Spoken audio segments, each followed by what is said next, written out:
Hi everybody, and welcome to another live stream with me, Martin Twycross, bringing you more practical, down-to-earth teachings on mediumship and development without the fluff. So it's a monthly live stream. I do the live stream to give you a chance to come along and pick my brains, ask me any questions you have on mediumship, development, and any other topics you like. You do need to be logged into YouTube to be able to ask questions. A few people have asked that. They came along, but they couldn't ask a question. That's the reason you've got to be logged in. And welcome to everybody who's watching it in person. And also welcome to everybody who's watching this on the replay. I know quite a lot of people catch it on the replay, so you're very welcome to join us as well. So since the last live stream, I've just literally today launched a sale on my website. So I can pop that up and just show you on my website. There is now a summer sale, and basically there's 10% off all the products on the website, and that's the biggest discount I've offered on my website to date.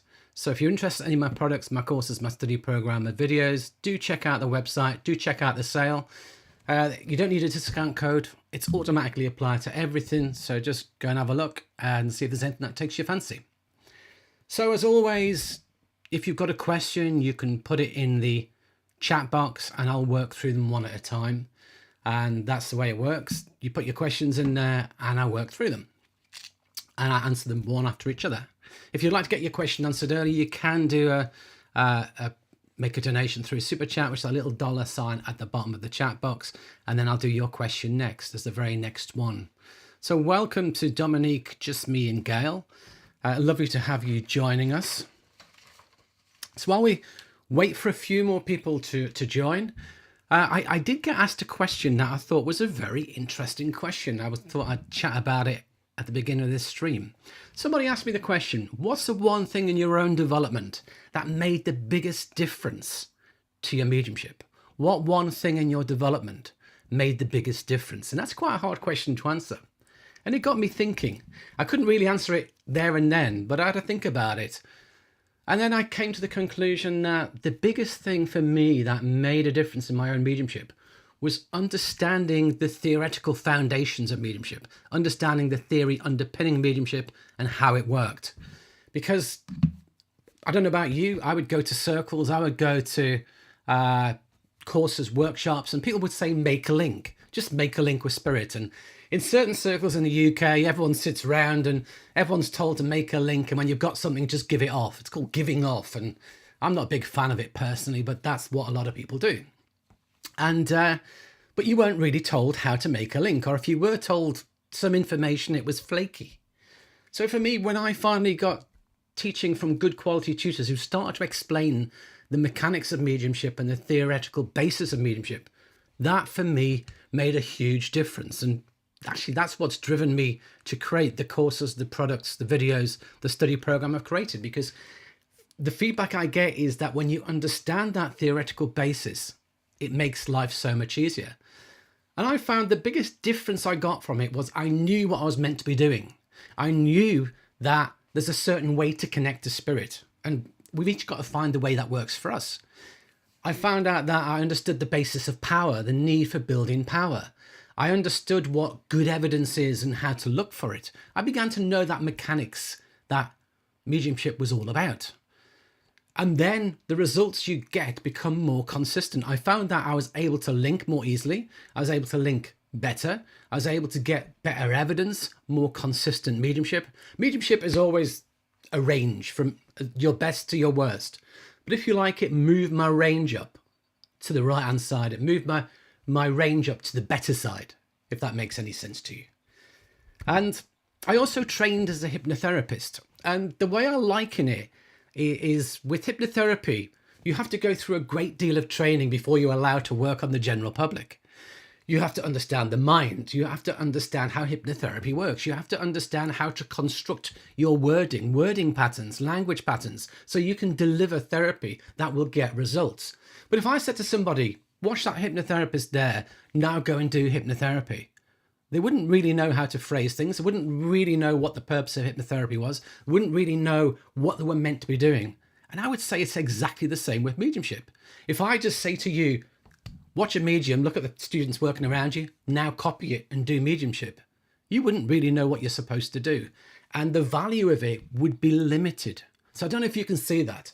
So we wouldn't expect a therapist to have no training and to be launched upon us. And the results you'd get if you tried that would be absolutely flaky, hit and miss. And this is what I find out with mediumship in the early stages as well. A lot of people, it is hit and miss because they don't know the foundations, they don't know the theory.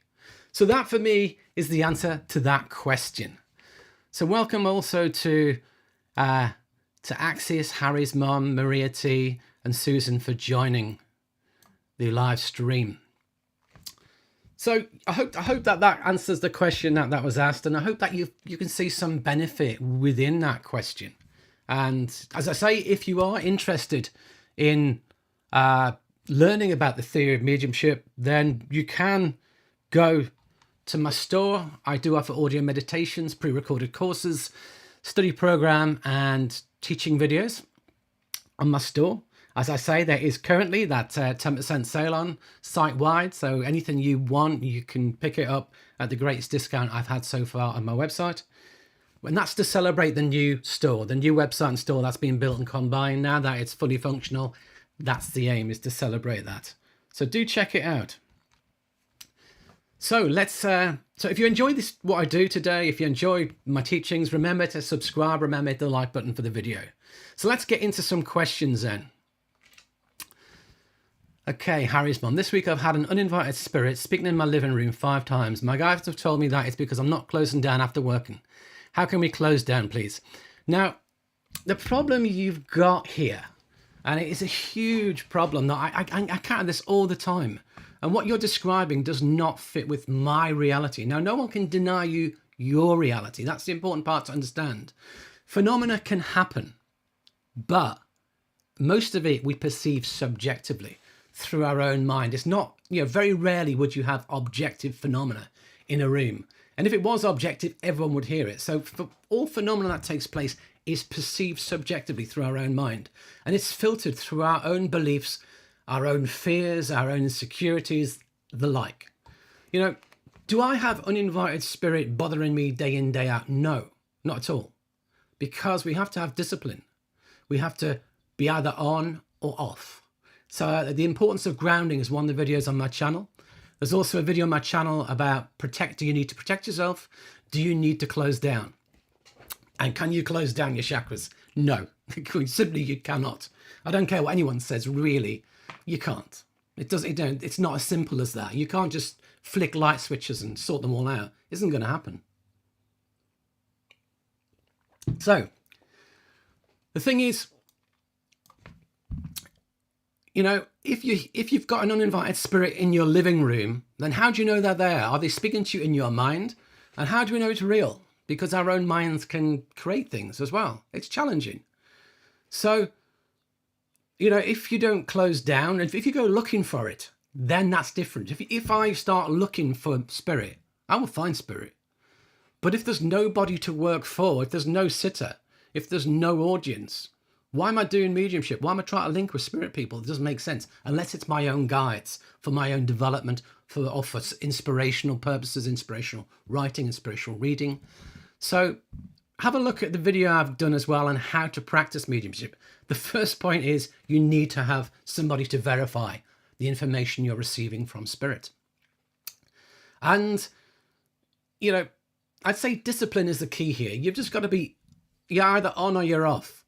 And you need to make sure you're off. But I would say as well, I don't think it's likely that you'd have uninvited spirits coming around you unless there's a subconscious desire for our mind to go looking for things. And quite often, people say to me, I've got an evil spirit in my front room. And you haven't. It's just that there may be a spirit there, spirit presence there, that you put through a filter of fear that creates evil. It's not. So I hope that helps as well. So, how do you close down?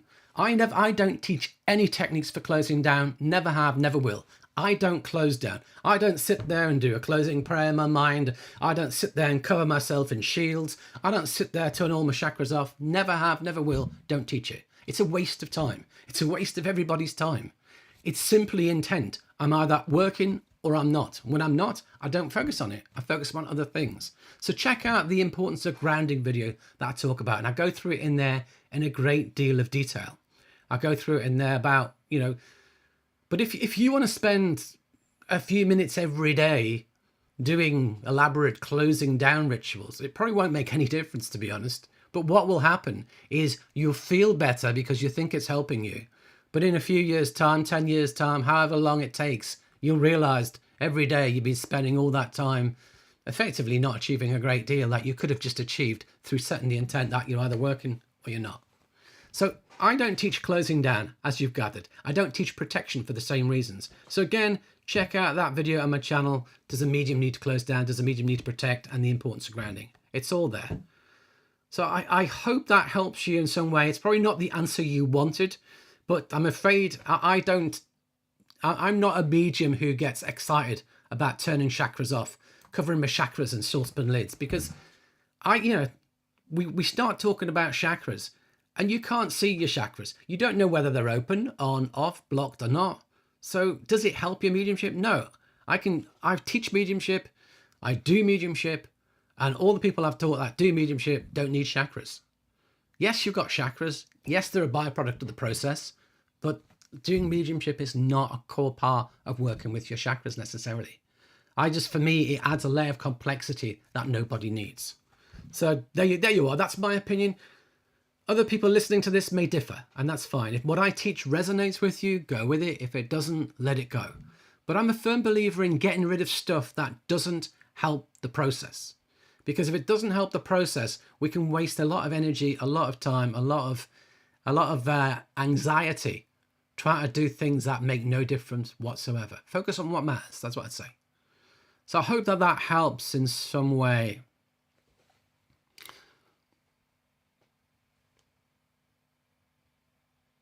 Okay, Maria.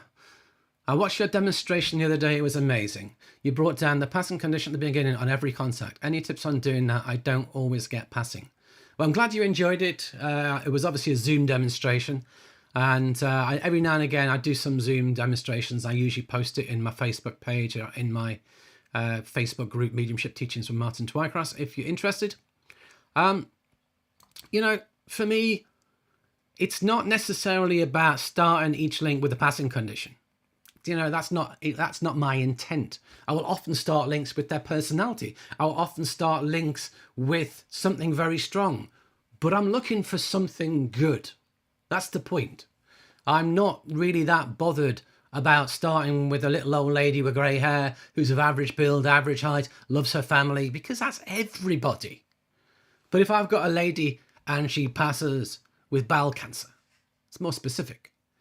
Or if I've got, I think one of the links that I did was a young man who passed drowning. Now it's a passing condition, but it's highly specific. I don't expect to be many people in the room who would know a young man who passes by drowning in open water. Not a swimming pool, open water, like a river or a sea. So that's what we're looking for. We're trying within our minds to get more specific information. Sometimes I may start with a scenario, a really complex scenario. But the point is that it's got to be something good to start off with. If we're just going to start off with generics, you'll be there all night and every man, this dog will take it. And we have to train ourselves to focus, to look for that kind of stuff. Now, one of the courses I offer is called Getting Better Evidence. There's 4 2.5 hour classes in there. And I go through basically all the different types of evidence, all the different mechanisms in which you can get them, all the different ways in which you can set up getting evidence, and what works best for beginners, intermediates to advanced. So that course covers it all in a great deal of detail. But simply put, I've got to the point where I don't look for specific evidence. I don't look to say, I want to start with a passing condition, an age, a relationship. Don't need that. The checklist is something we use at the earliest stage. When we move, we surrender to what spirit wished to bring. And we get to a point where my intent is that the information is specific enough to get me down to one person quickly. That's what we're seeking to get. Now, how do you get passing condition? You have to be clairsentient generally, or you need to see it. Say if it was the drowning, you may see somebody struggling in the water, or you just may sense that you can't breathe. There's no oxygen coming in to your body. and you feel you're in water. So you're feeling water, you're feeling you're not being able to breathe. And, you know, that's again one way of doing it. I had another link in that demonstration, which was somebody who passed with COVID. And again, it's like, I can't breathe, my lungs are not pulling air in. But I knew that this happened very suddenly versus it being long term, like a COPD or some kind of condition like that. I knew this was acute pneumonia type thing, but I was taken back a couple of years into the COVID pandemic. So that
that showed me it was COVID. But I just felt going back. I didn't see COVID written out or nothing. It just, so it's through clairsentience. We've got to develop our clairsentience. And for me, our clairsentience is the master sense, the master clair. All of us really flow from it. If you haven't got well-developed clairsentience, you'll struggle. And funnily enough, in the great, in that,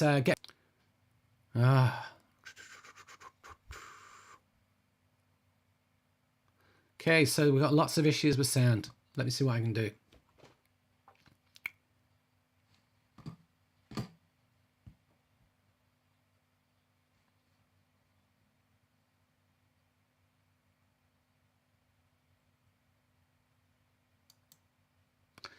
I don't know, can I just check? Has that made any difference whatsoever? Has that made any difference with the sound at all? Can anybody hear me now? Has that made any difference with sound? And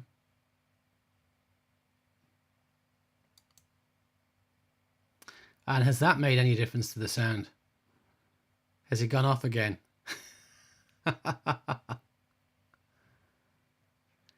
So if I come back to this camera, which is the main cam, can you still hear me now? I know you've got a 10-second delay now before it kicks back in again, because you're about 10 seconds behind me. Doesn't matter if it's delayed, I can cope with a delay.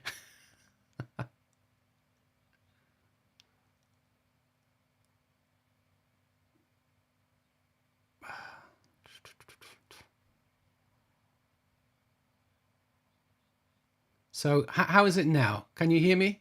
Or have we lost it again? It's not very exciting, is it, trying to get these things to work?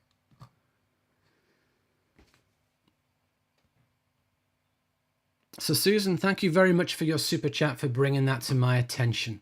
I don't know why the sound went. I've got no idea. I know our internet connection has been very strange over the last week with heat. The heat, we had 40 degrees heat in the UK. And I think it fried the connection. So there you go. So I got to the point of explaining all about Gordon, but I think you lost me. So what I will try and do is edit this out and put the actual wording in from another recording and see if we can fix it that way. Okay, let's keep going as best we can.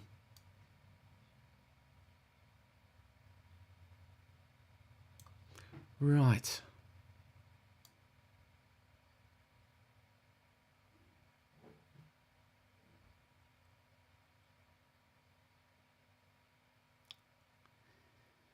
So Susan, the next one you had. Next question was, when we conduct a psychic reading, do you believe spirit is involved, or is it just your soul and the sitter soul connects and auric fields mesh? So a psychic reading is nothing to do with spirit. A psychic reading is not even to do with the soul, to be honest. That's a specific type of reading, a soul reading. When we're doing a psychic reading, we're just blending with the energy field, the auric field of the sitter in front of us. That's what happens when we do an auric reading. That's all it is.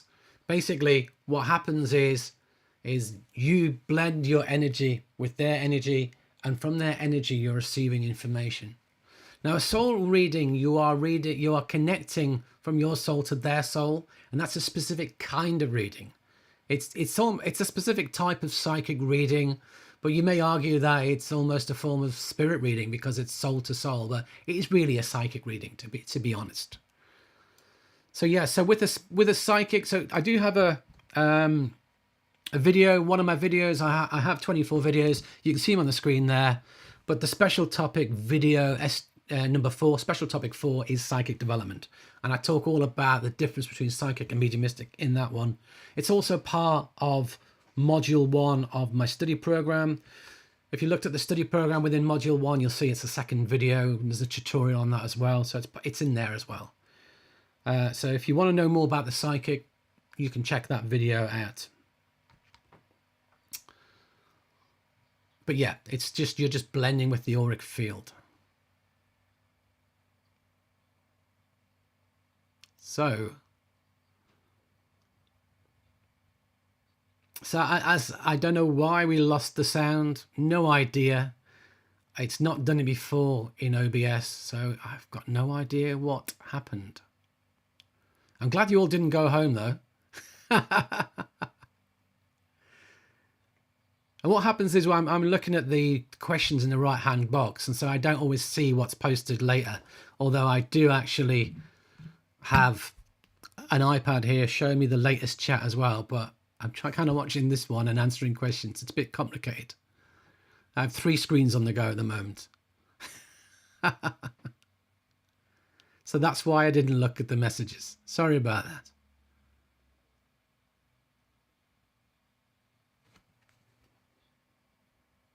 I don't think it's any dark being. I don't think that it was possible. And it's definitely not pre-recorded. It is live. But the problem with being live is that when you're working through questions, I'm holding them on the screen. And I do, as I say, my iPad doesn't always scroll up as quick as I would like. Okay.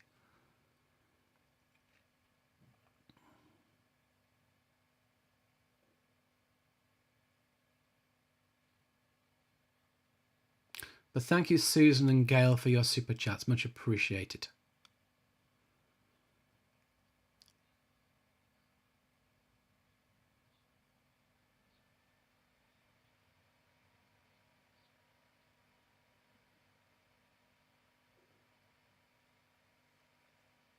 So sadly, everything I've said is not possible to give you and replay it, I'm afraid. You have to listen to the recording. What I will do is I will take the recording. I have a backup audio recording. I will merge the two together and I'll cut out the bit in the middle where we lost it and sorting it out. So you'll be able to see it.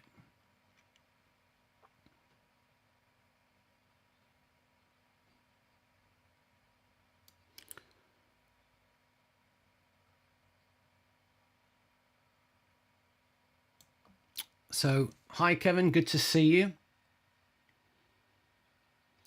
So, hallelujah. Nothing in spirit can or would harm anyone. It's all interpretation in your own mind. And I agree with that entirely. Now, sound gone again.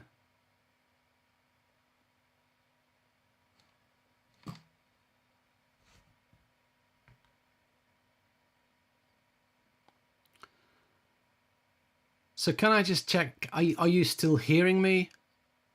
Have we lost the sound? If you can type in the chat box and let me know.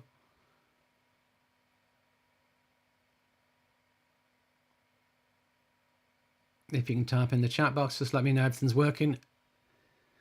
I can use this camera possibly. It should be more zoomed in than that, but hey, this is what happens.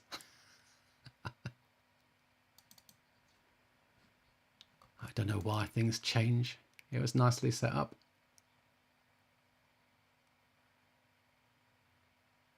There we go. That'll do. Hopefully you're hearing me now. So maybe it's the feed off the other camera. I don't know. Luckily, I have the webcam back up, so we'll go with the flow. See how we get on. Right. So I can see there's a whole bunch of things in the chat about Harry's mom's question. And to be honest, in all my work, I've never come across any negative beings. I've never come across any evil beings, anything like that. And on the basis of what's been said, I don't necessarily believe this is spirit, because if it was spirit, they wouldn't just chat in a room around the corner or be at a distance. You'd hear it much more than that. So, and Holly, you said,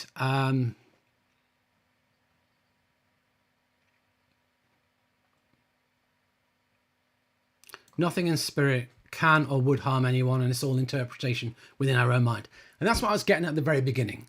The problem we have with phenomena is it's very hard to know objectively what is taking place. It's all subjective through our own mind. Now, nobody can deny you your experience, but I've walked into a room and someone's told me there's an evil spirit there, and I can't, I open up to spirit and there's nothing there. It's just phenomena or things they're psychically feeling, which they're magnifying and creating something from it. Yeah, a lot of people have a lot of weird belief systems. I once went to a spiritualist church, and a guy there who's big into spirit rescue told me that I really needed to go and see a spirit rescue guy because I had about 18 spirits trapped in my aura, which was completely not a codswallop. But this is the problem. It's all different people's belief systems, and it's not my belief system. And if I had any spirits near me, my own guides would sort it out. Why wouldn't they? Spirit is always best place to sort it out. So yeah. So at the moment, we probably got quite a delay on the sound at the moment because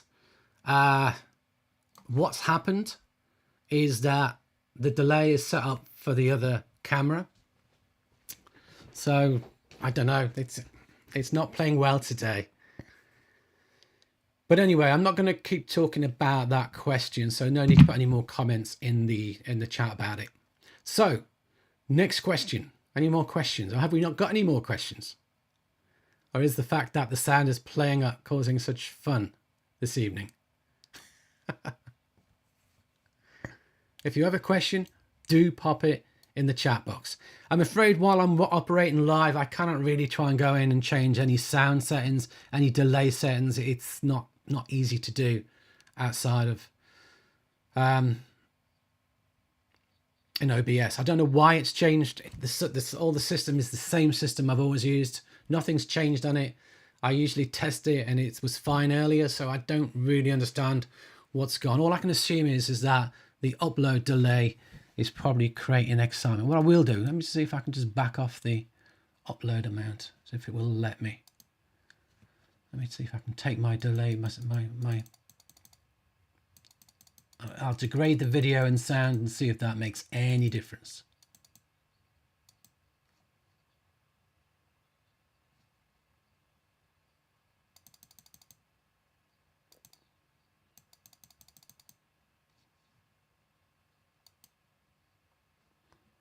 So I don't know if this is going to make any difference. I hope it is. Yeah.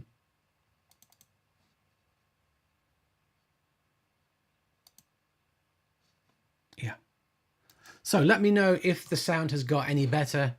I'm assuming it's a bottleneck with the uploads, and if it's got better, that's great. If it hasn't, we'll just keep going. So Gail had a question. What's your thoughts on using spirit boxes for EVP? Can they be trusted?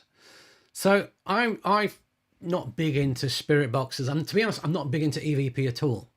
I've been in a lot of courses where people have done EVP. I've tried EVP myself a number of times, and to be honest, the results I got, I've not been particularly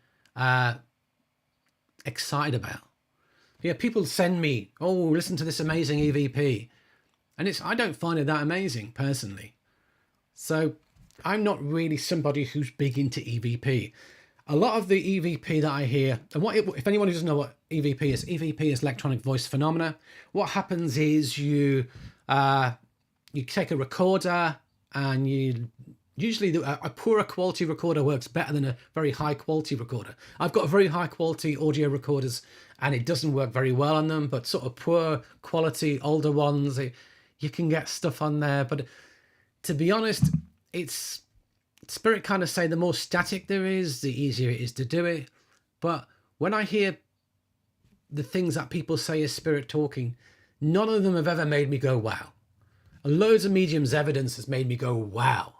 But no real EVP has excited me or made me go that wow. I hear a lot of, I've heard a lot of spirit boxes, and a spirit box is basically, it's got a radio in it that's constantly searching through different channels, and now and again it will catch bits and words will pop out, and the idea is that spirit will bolt the words together to make a communication. And again, I've never been that impressed with any of them. So this is just me being honest. If you love EVP and spirit boxes and that's your bag, brilliant, go with it. But for me, I would far rather do mediumship where I can bring through amazing evidence and touch souls and create healing and have profound results than getting something that you could argue, is it spirit talking? Is it not? Does it sound right? Is it logical? Is it given a huge amount of information? Not really. So, yeah. So,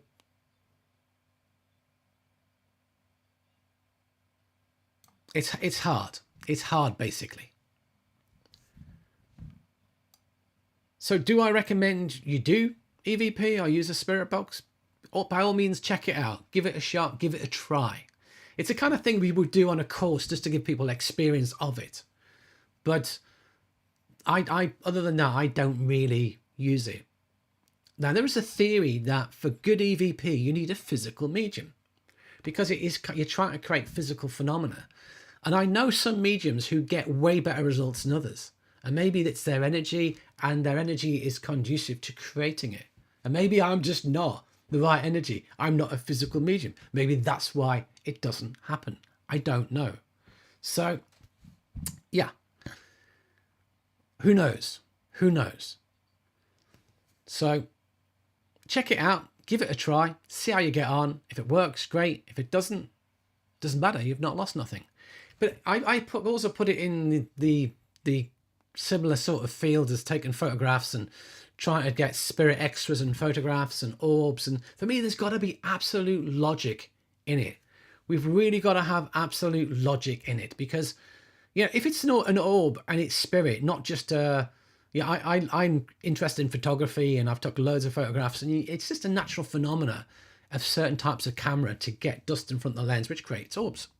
Again, the poorer the quality of the camera, the easier it is to get. The smaller the sensor, the easier it is to get. So again, you see it in certain ways.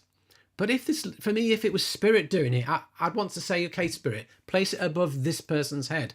Move it from left to right. Move it from left, have it go halfway over, and then move right again. And, you know, you're asking them to do specific things. And if they do what you're asking them to do, it shows intelligence. Otherwise, you just don't know.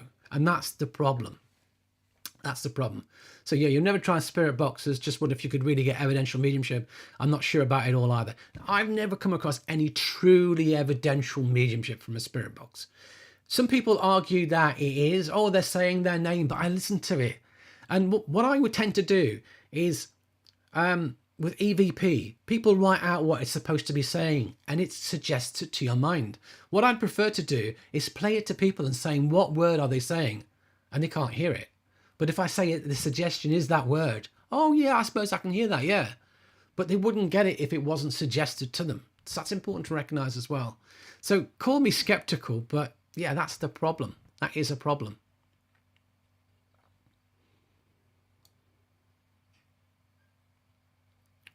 So Axis 68, I did go into your question in quite a bit of detail.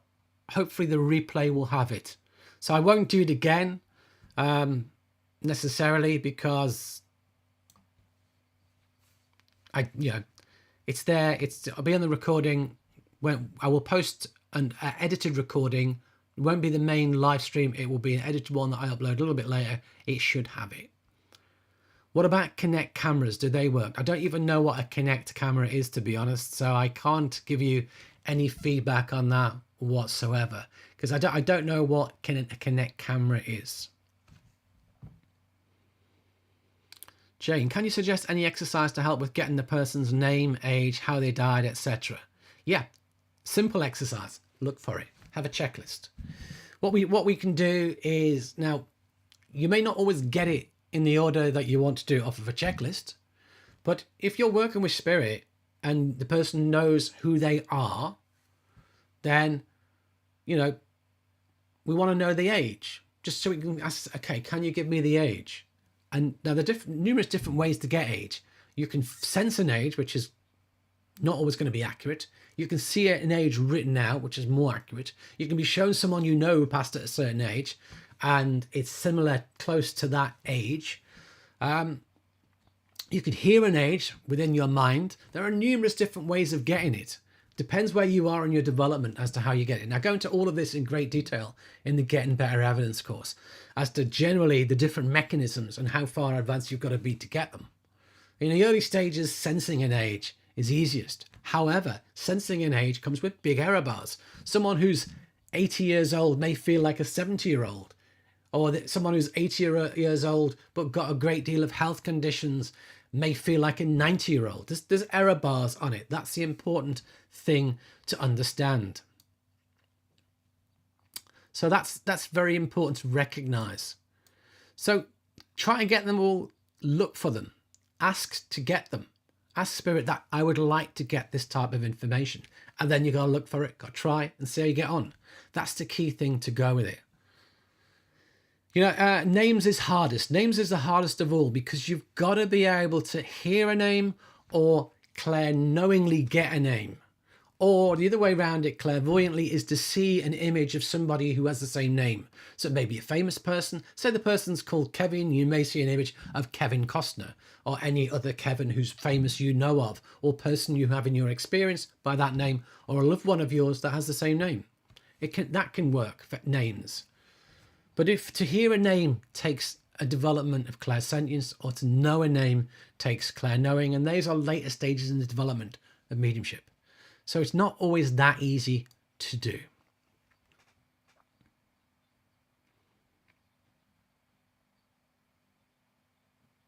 Linda, as a mum that lost a child, when a medium talked about how my son passed, it puts me in a very dark place, like suicidal dark. I hope you can find other ways to provide evidence. Now, the problem you've got with the passing condition is we have to be careful who we're working with and how it affects them. So, and plus you've got to be careful, you've got to feel into it and know where the person's at, particularly in sittings. It's a little bit harder in platform, but remember, Spirit wouldn't give you information necessarily that they don't want their loved one to hear. So Spirit would know that someone's loved one would find it hard to deal with, so may not give it. So sometimes I look for a passing condition, I don't get it, but there's a reason I don't get it. They either don't want to talk about it, which is the most common, or the recipient is not in a good place to hear it. But I've seen mediums milk a passing condition. They passed in this way and they keep milking it and make people cry, and they're bringing in trauma. We've got to be careful. We've got to use our tact filter as well. You know, if it's a very traumatic passing condition, sometimes it's enough just to touch that I know they passed in a traumatic way. Yes, I don't necessarily need to go into the details, but certainly in sitting, we should be sensing how it's making the recipient feel. And if it's challenging, we've got to be very careful. Now, the problem we have as well is as a piece of information to us as mediums, a passing condition is just a memory. It's just a fact. Often with young people, it is what will unlock the link. So it is an important piece of information, but whether the recipient is able to easily hear it is another thing. And some people want to come for readings, and I know they're not ready, because what will come up within the reading will not necessarily be right for them. And so I may just sense that, do you know what, they're not in the right place. And they'll say, I've lost a loved one 2 months ago, I want to come for a reading. And it's like, intuitively, I know it'd be better for them to leave it to maybe 6 months or a bit longer, because where they're at the moment, it could re-traumatize. Absolutely. And we see that, we understand that. So we have to be careful. We have to be careful as mediums. We have to use our sensitivity that we have, our empathetic sensitivity. We've got to be careful. But in a public demonstration, it's a little bit harder because you don't know who you're working with. You're relying upon what Spirit bring to you. And, you know, but equally as mediums, we've got to be capable of getting passing conditions. So I would still train mediums to get it. I hope that makes sense.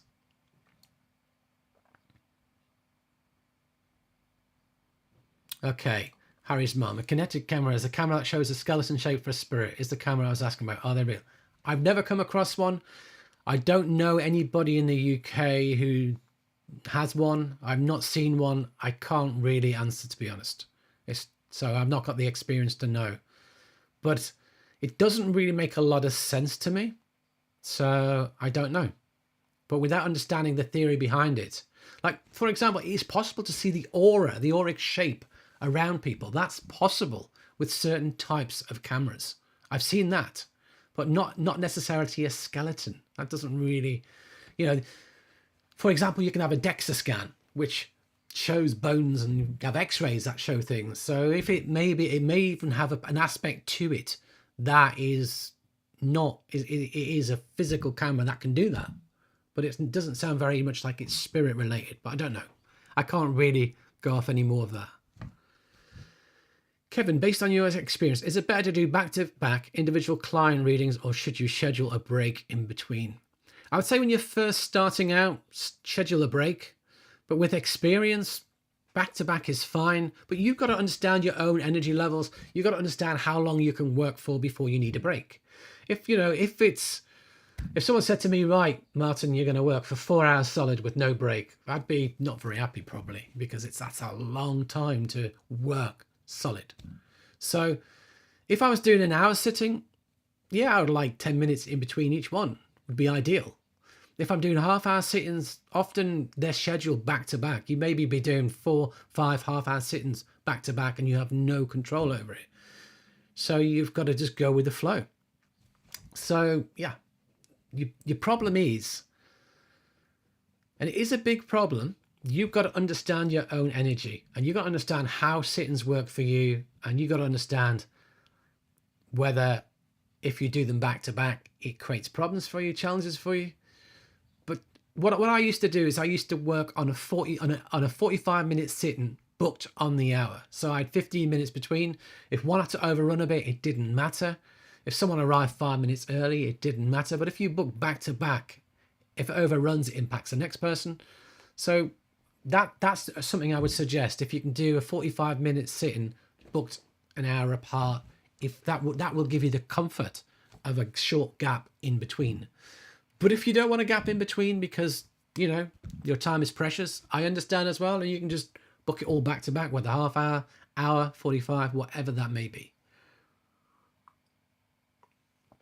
So hopefully that helps.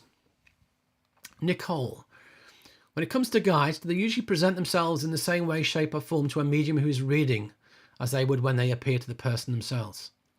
With guides guides is problematic because a guide does not necessarily have a specific form. But mediums and us who have guides, mediums who would touch upon your guide will try and create them into something, and you will want your guide to be something. Guides are spirits. They don't necessarily have a form. They'll take any form. Guides have said that they will take any form you want them to have. They will come to you as you want them to be. They will also take any form another medium wants them to have if they need to work with them. If a medium won't work with your guide unless that guide is a Native American, the guide will have to show themselves a Native American. If you will only accept your guide as a Native American, that guide will have to show themselves as a Native American, even though they're not. I would say try and step away from any archetype of how you want your guide to appear. Because I've been given everything from Aborigines to Zulus and everything in between. I've been told my guide is 30 different archetypes. How can my guide be 30 different archetypes? They can't. So it's effectively, it becomes untrue. So I personally believe it's very hard for another medium to give you your guide accurately. That is a very, very hard thing to do. So be very careful with what people tell you. And there's no evidence with guides, remember. If a medium is not very good, the easiest thing in the world is to start telling you what your guide is. Because if they can't get evidence from the spirit world, from loved ones, that can be validated. Guides are just very easy to give that with no validation. You just talk about anything. So it's hard. The only way you're going to get to know your guide is through time, through experience, through setting the intent to work with them, but keeping a very open mind. I was initially told my guide was X. I believed my guide to be that archetype, but over time it became clear my guide was not. Just like Silver Birch is portrayed as a Native American, but Silver Birch is not a Native American, nor is the Red Cloud, the guide of Estelle Roberts, is not a Native American, nor is White Eagle a Native American. So Silver Birch, Red Cloud, and White Eagle, the three most famous Native American guides, all said they were not Native Americans. So it's just how other people have sensed them to be portrayed when they're not. So somebody drew a picture of Silver Birch as a Native American, but Silver Birch said, I'm not. That's not what I am. But I use the energy of a Native American to help get to the earth plane, but that's not what I am. So yeah, be careful with guides. It's an interesting one. And we can become very keen to have a name of a guide or an archetype of a guide, whereas really you just want to have a relationship with a guide and have that guide inspire you. That's what matters more than any names or archetypes. I don't know the names of my own guides. I work in trance with them. They tell me names are unimportant. They'll answer to any name I give them. I can choose any name I like and they'll take it. So it's easier just to go with the flow. Okay.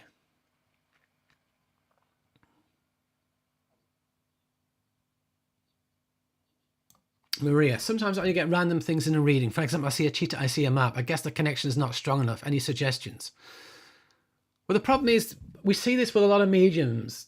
It's like they just get, the thing is your own mind can create all of that. Like, why would spirit give you a cheetah unless there was a memory with a cheetah, or, you know, and I don't work easily with, some people will say, oh, it's symbolic, you know, you got to work with your symbols. No, if you're linking well with spirit, they should just be able to give information about themselves, but you've got to be asking for information about them. That's the key. So yeah, it's probably not strong enough, but without knowing, you know, if you're getting random information, I'd just say you're not well connected. You really need to look at the connection. So I have a video on that if you're interested, which is Mediumship Class 3, Connecting with Spirit. It also covered in Fundamentals of Mediumship course, which is one of my courses. And it's also covered in Module 1 of the study program. As I mentioned, I do have a sale on at the moment on my website, 2-week sale. It runs until the 7th of August, and there's 10% off site-wide. It's the best discounts I've offered on my website. If you're interested, check it out. But yeah, when people are getting pieces of random information, it's not good mediumship. Good mediumship starts by making a link. And the first thing you should be saying, I've got a man or a woman. And then you're getting information about that man or woman. You know, if I'm starting to see random things like a map or a cheetah, that's not about the man or the woman. You could be getting that psychically. So you've got to be linked well with spirit and seeking the information from spirit. Normally when I see that, it's because the person is either not developed enough or not connected, or doesn't understand what good mediumship should be and doesn't understand what evidence is. So those are all aspects that could be part of it. So I don't know what level you're at and whether any of that resonates for you. Linda, I think the last medium didn't get a good connection. So when she hit on how my son passed, she went on and on about it. I want to hear my son is happy. Yeah, I get that. And that's the thing. We need to not milk any one piece of evidence. And if we sense it's causing hurt or pain, we move on, we change. All readings from spirit should be uplifting, should be healing, should be positive. You know, if I linked with somebody and they passed in a traumatic way, I'd be wanting to bring through where are they now, how are they now, and what are they wanting to communicate about where they are and where the sitter is as well, and what they want for the sitter. Generally, when people pass traumatically, their biggest concern is the pain and suffering of their loved ones left behind. They're fine in the spirit world, but they're always going to be more interested in what's happening. So yes, I'd say I'm probably an inexperienced medium, or a medium who, because for whatever reason, just focused on the evidence. It's a shame, but it happens. Rain, what is the biggest factor in who comes through from spirit world? Is it the desire of the sitter, the desire of the spirit to bring in a message, or the mind and ability of the medium? It's everything. There's a multitude of factors. You can go for a reading hoping to get somebody, but is the medium a good fit for that person? Are they a good vibrational match?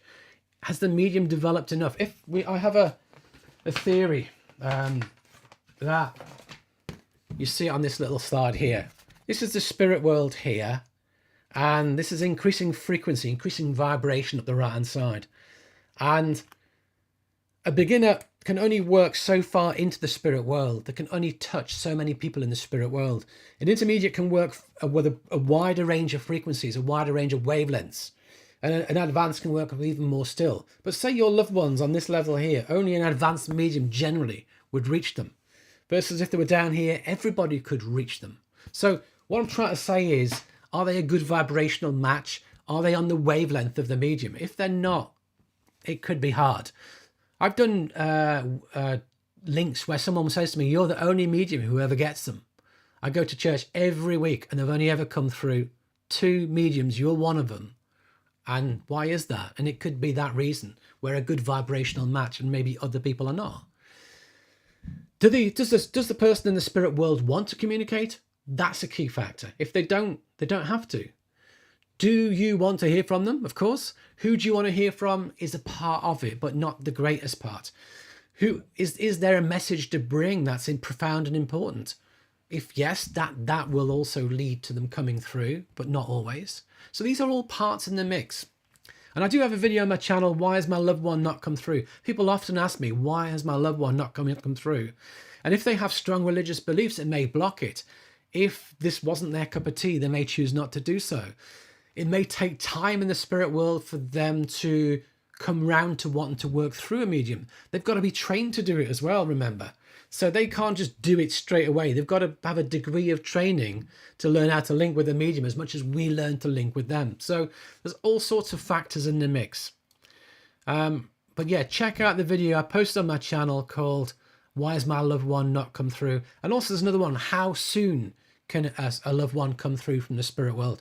Simple answer is immediately, if the medium is able to receive them and if they're a good communicator. Hallelujah. I've been told my guide was Joseph from the Bible, and everyone else in my circle that day was told a different character from the Bible as their guide from a well-known trance medium, but I don't buy it. And neither do I. Absolutely not. I once was watching a number of people go in for readings with the same medium, and everyone who came out told me with great happiness that this great well-known medium was their guide. And it's complete rubbish. What's happening is the medium is telling people what they want to hear. It's just complete rubbish. It doesn't make sense. You know, why would Joseph from the Bible be somebody's guide? You know, is he not been able to move forward in the last 2000 or however many years it's been that he passed? No, I'm sorry, mate, but you're someone's guide. No, it's not going to be the case. I'm sorry. It doesn't make any logical sense. And that's just the mind of the medium. It is the mind of the medium. And I'd say it's the lack of ability of the medium. Because famous guides, I don't buy famous guides. Even if a guide was somebody very famous working with me, if they made it clear to me they were famous, it would ruin the working relationship. It would spoil it.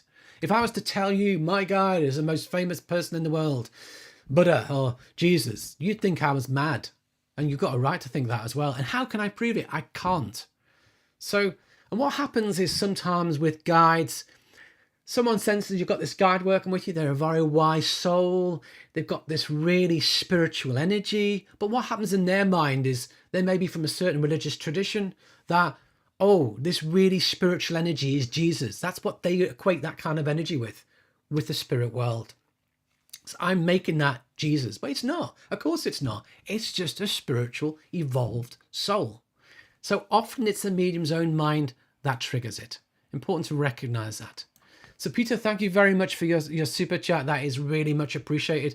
I can't see a question to go with it, but if you have, do paste it in the box and I'll get onto it next. If you are enjoying what I'm doing, remember you can hit the like button, do subscribe to the channel. Remember to check out my website, my new improved website. It got the store combined. The website's been completely rebuilt and redesigned to build in the store. And because of that, I've launched a sale, a new sale to celebrate the new website, summer sale. Runs for 2 weeks, 10% off across the board. Do check it out. So yeah, Holly, you're happy having anonymous guides, and so am I. You know, as long as my guides help me, as long as my guides work with me, as long as my guides are there, and all the rest of that, I'm happy. I don't need a name for them. I don't need to have them as this, that, or the other. Now, but I get that in some cases they are that. I'm not saying not everyone is, but I would say don't go looking for it. Don't go looking for it.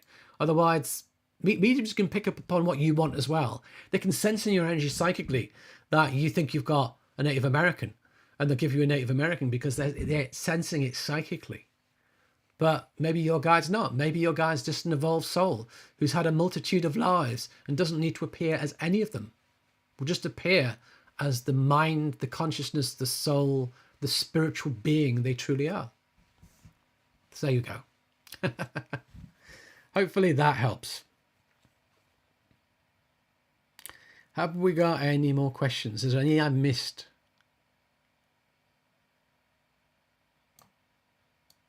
So if you've got a question, now's your time to pop it in. Now is the time. So it's been a bit of a challenging live stream, this one, I can see. We've had our fair share of technical problems. As I say, there has been great heat in the UK. We had our hottest day earlier in the week. And because of that, the internet seems to have been very flaky of late. So I think that's causing a lot of these technical problems. I will do a lot of troubleshooting and hopefully we'll try and fix it before the next one. I live in hope we can get it fixed for the next one. One more question there from Rebecca, I can see. I find I let my readings fizzle out instead of recognise when the message I've given is enough and finish strongly. Any hints? Now, when we're teaching people to work platform, we always get you to finish on the message and leave it and not try and dabble and get more evidence and destroy and unpick everything you've done. When you're working doing readings, you can do multiple different people. You can work psychically, you can work mediumistically. You can do all of that. There's no hard and fast rules when it comes to readings. But sometimes it's recognizing when you've given enough. It's recognizing where you are. You know, sometimes people pay for 45 minutes and in 30 minutes you've done everything you want to do. And you feel like you've got to keep going for those last 15 minutes to give them their money's worth. And it's like, well, but sit and feel into what is their need. Maybe you've done all you need to do mediumistically. And maybe is there something psychically in the mix that needs to come up as well? Or you can always ask another spirit communicator if they want to come in for the last part as well. So there's multitude of ways of doing it. I do have a course on better private readings, again, 4 2.5-hour sessions involved with that, where we go through how to do readings, all the aspects of readings, doing professional readings. So it's all that kind of thing is covered in a great deal of detail in that course if that interests you. But yeah, I would say, you know, if someone's paying for a 45-minute reading and at 40 minutes you feel that's all you need to give, be happy to finish it there and to be willing to step back from it. Don't feel you have to work to the clock necessarily. You know, sometimes we are where we are. It is what it is. You shouldn't finish too soon. You know, 10 minutes in, oh, that's it, I'm done now. No, but you know, if it's only 5 minutes, it's 10 minutes. It's not the end of the world. If we're talking an hour or 45 minutes or 5 minutes in half an hour sitting, it's not the end of the world. And what you can do is ask them if they've got any questions at the end, just to pack in the time. So hopefully there's a few hints there for you, Rebecca. But sometimes if you feel your energy mediumistically dropping, you've got to run with that. You know, you can try and change the energy. You can try different things. You can try moving into the psychic. But rather than letting the reason fizzle out, just if you feel you've done all you need to do and you finished at a good point, you can be willing to stop it there, I think. So Rain, how does spirit show us exactly how they look sometimes, but other times they get their personality but no appearance? So how spirits show us how they look depends upon your degree of clairvoyance. If you've got highly developed clairvoyance and you can see a photographic image of them, that's brilliant. But it takes a lot of power and energy, spirit side, to communicate that.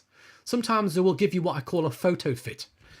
They will highlight their wall glasses, they've got a bald head. But if you saw an actual photographic image of how they looked, it's not the same. They're just getting across the key points to you of how they looked. I remember doing a reading for somebody and the appearance was quite bizarre. And I explained all this appearance and they took it all. And I thought I'd done really well. And afterwards they got a photograph out and showed me what they looked like. And that's not what I'd seen at all. But all the key points I'd communicated in relation to their bizarre hairstyle, in relation to their tattoos, in relation to everything about them, which was really quite odd, was taken. But But what I was seeing within my mind was not a photographic representation of them. They were just using, if you like, a photo fit, blank image photo fit, to project all these different things on. And my mind received it all, bolted it all on there, but it wasn't photographic accurate. So it's important to recognize that. So that's how it works with appearance. Sometimes we don't get appearance easily. Depends how developed you are. And it depends what you work with. If you're working predominantly with clairsentience, you're not going to get appearance. Appearance is imagery, seeing. If you work, a lot of mediums who work very strongly clairsentiently don't do appearance. They can do health conditions, they can do personality, they can do all sorts of other things, but not necessarily strong appearance. But equally, I never really look for appearance unless it's interesting, because if I just describe average appearance, it's not going to get people excited, really. Especially not on a platform environment. That's important to recognize. And really, again, it depends on what spirit wishes to communicate. Why would they spend hours communicating that they looked very average when they could spend a short period of time communicating some phenomenal evidence? I'd far rather have the phenomenal evidence than a long time to communicate they were average build, average height, average looking, glasses, thin in hair. Not really helping anybody. So yeah, that's another reason. So Alison, what time would you normally allow for a platform reading?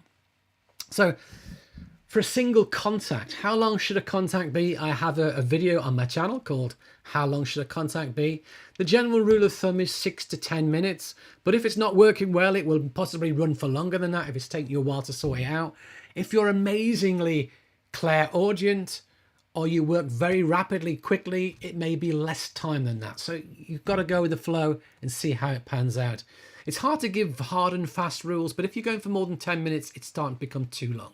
That's important to recognize.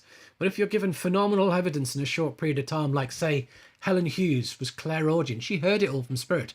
I've got Jane Smith here.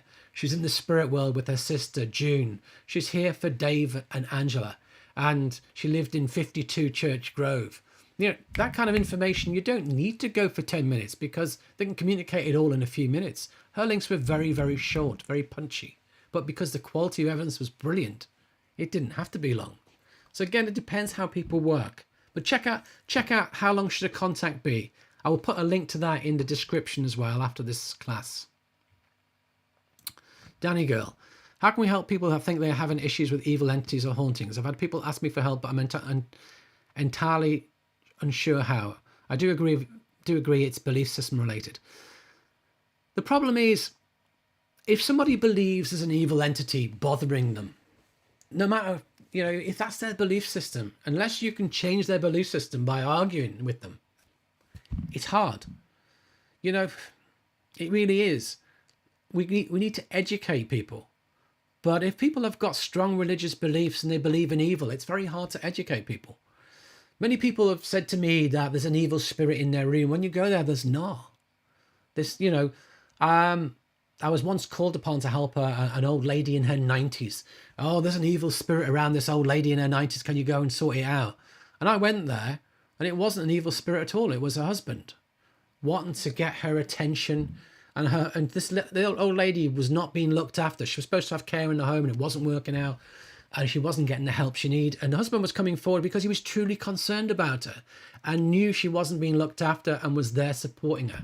How can the husband be an evil spirit? It's not. But because people sense the spirit presence, and because she felt the spirit presence as well, the lady, everyone automatically assumes it's evil, but it's not. Too many programs on TV that talk about evil spirits. Too many crazy haunted programs that do this kind of stuff. In my experience, Gordon Higginson went to a pottery that was haunted, that had an evil spirit in it.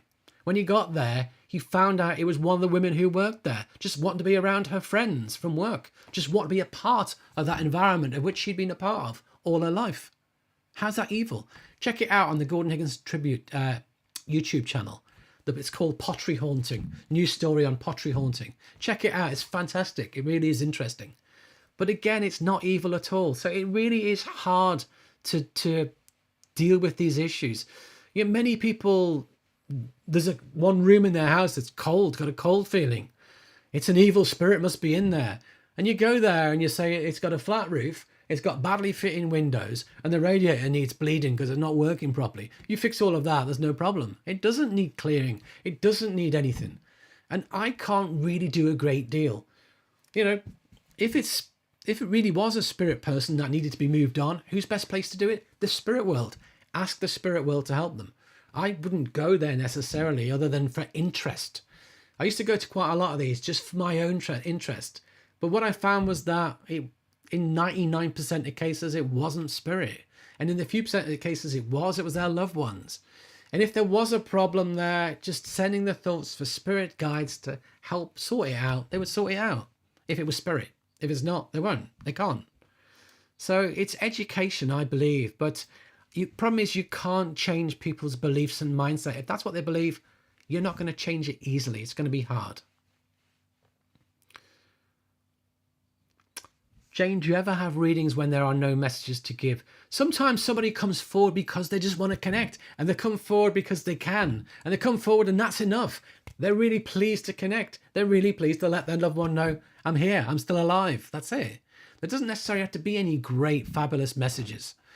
So sometimes, sometimes the message is, they're so pleased to have come. Sometimes the message is, I love you. Sometimes the message, that's enough. We don't have to get this complicated, fancy, amazing message all the time. Sometimes just the fact that they belong to you, they love you, they want to reconnect with you is enough. So yeah, it does happen. I appreciate your workshops. I'm glad you do. That's great. So I think that we've probably come to a point where we can park it up for the evening. So I do hope you've enjoyed it. I do hope you've got lots from it. If you have, hit the like button and subscribe to the channel if you're not already subscribed. My apologies for the challenges we've encountered technologically, all beyond my control. The technical gremlins are in. I don't believe it's spirit related at all. It's just the way it goes sometimes. As I say, there is a sale on my website if you want to check it out, martintwycross.com.